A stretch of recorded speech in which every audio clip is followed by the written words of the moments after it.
Welcome to Looking Within, a podcast for the spiritual explorer in each of us. I'm Julie. I love to explore the inner life using contemplative practices, and I love to help others to do the same. In our time together, I hope you gain a sense of hope, meaning, joy, and love.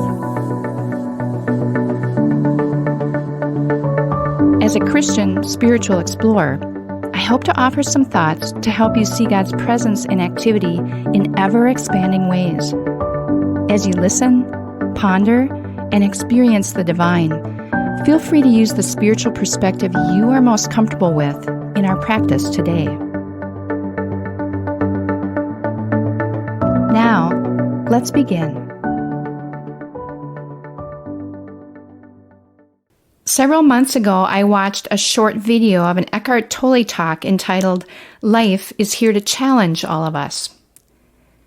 Eckhart Tolle is a spiritual teacher and best-selling author, most notably the author of the book, The Power of Now.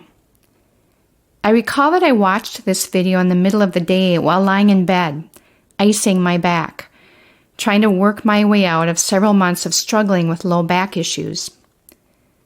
This particular Tolle video hit home for me that day, as I was wishing that my back would be feeling better, that I'd be able to sit in a chair more easily, and that the mobility and range of motion in my core and back would be improving more quickly. In other words, I was wishing that I wouldn't need to be dealing with this physical challenge. I know full well that some of you listening to this episode are dealing with far more serious health or life issues, so forgive my kind of lightweight example, but I think it will serve the purpose in setting the stage for today's topic. You'd likely agree with me that there's hardly a day that goes by without some kind of challenge or unexpected occurrence that we need to face. Our relationships, professional situations, finances, living situations, or our physical health, one or more of these areas usually develops a problem. Occasionally, there's actually a day when everything seems to go right and just seems to flow. You might feel a great sense of peace and happiness and have the feeling that you've arrived. But this never lasts very long, does it? The hour or morning or day that contained this feeling of relief and stability is quickly changed by the next irritation, problem, or challenge that steps into our path. And we begin the cycle again of needing to think through something, needing to devise a plan to handle something, and needing to handle and control the accompanying emotions that come as a package deal with our problems and challenges. If you're like me, the need to face challenges can seem wrong in some way. I know even Jesus, as loving and caring as he was, never said that life would be easy. Though his desire is for us to experience abundant life, he talked more about picking up our crosses than about life being here to make us happy. But I must admit that I can easily fall into the mindset that the norm should be happy and carefree, with pain, problems, and challenges being the exceptions rather than the norm. Tolle would remind us that this is our egoic, small, and self-centered mind talking. This egoic, false self-mind leads us to certain expectations of the world, of our life, and of others. Expectations that cannot be met. And when we believe that they should be met, this is a delusion, Tolle says, and will continually be unhappy. What a dilemma! We continue to be challenged, but we believe circumstances and people should be making us happy. This is what can feel so wrong to us whenever we're being challenged. Life never seems to leave us alone, and each challenge turns into unhappiness and suffering because the challenge is not what we want. It's not something that is playing out our way. Here's where the Tolle video was helpful. His main point was that life is here to challenge us, to provide the necessary incentive to awaken us. With the exception of things like grief due to a death, Tolle pointed out that as you awaken and disidentify with the egoic mind, you begin to realize that a lot of the unhappiness that you experience, maybe 90%, he said, including sadness, irritation, anger, really any state that doesn't feel good or that results from you not getting what you want, is not derived from the situation, but is produced by your mind in how you speak about the situation and the mental commentary that goes on in your mind, sometimes without you even realizing it. We can feed, nurture, and perpetuate our narratives, self-talk, and reactive thinking and become unhappy human beings. I'm sure I was mentally doing some of this the day I was laying in bed, icing my low back. Life is filled with challenges, isn't it? Challenges don't feel at all good, but paradoxically, they can also be of great help to us. They can awaken us so we can spot the repetitive, self-centered thinking that can dominate our daily life and lead to constant unhappiness and inner suffering. And even better, challenges provide us with doorways to the experience of God's grace, power, and presence. For as the Apostle Paul reminds us in 2 Corinthians in the Bible, when we are weak, then we are strong in God. Yet another paradox. Let's ponder all of this during our quiet moments together. In this quiet space and time, I'd invite you to gently close your eyes. I'll sound the Tibetan singing bowl, which will call you to look within. As you're listening to the bowl's reverberations, take 3 deep breaths. Then let your breathing return to normal whenever you'd like. Hear the sound of the bowl now. Let it center you. Let it remind you that God is here with you.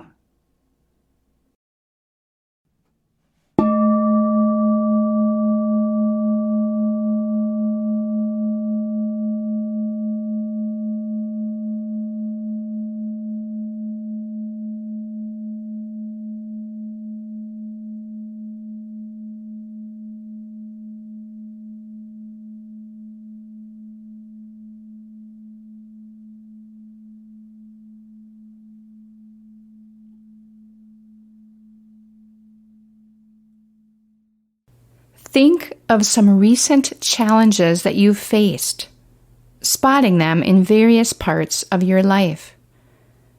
Big things, small things, unexpected things, challenges with quick fixes, momentary irritations, or perhaps situations that will stay with you for a very long time.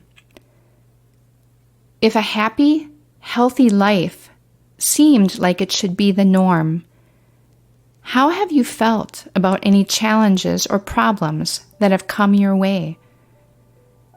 Has your perspective of your challenges changed in any way over time? Remember the Apostle Paul's words, "For when you are weak, then you are strong. For God's grace and power work best in weakness and challenges." I'll be back with you in about 3 minutes.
I'd invite you now to take a few deep breaths in and out.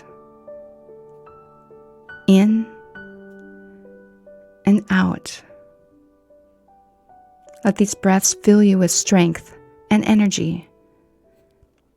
Hear me sound the Tibetan singing bowl, and as the sound of the bowl reverberates and slowly dies away, you can gently open your eyes, remaining still for a moment longer.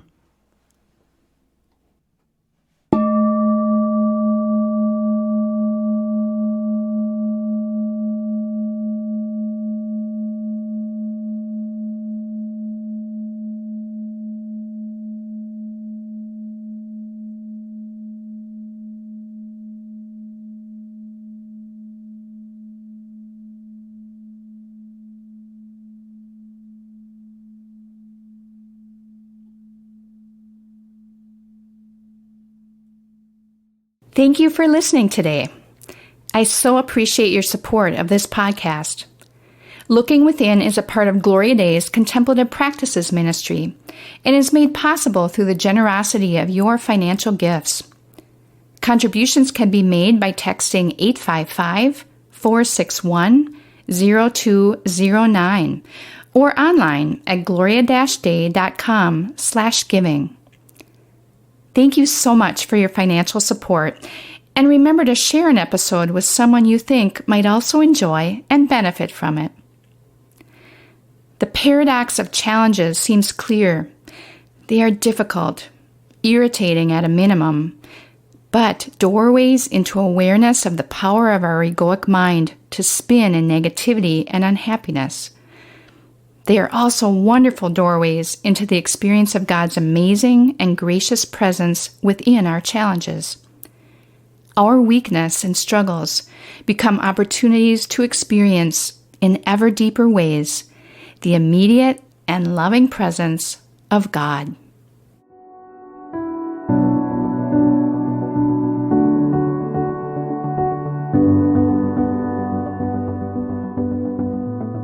Thank you for making time for your inner self today. Whatever you've discovered and experienced, carry that with you in the coming days.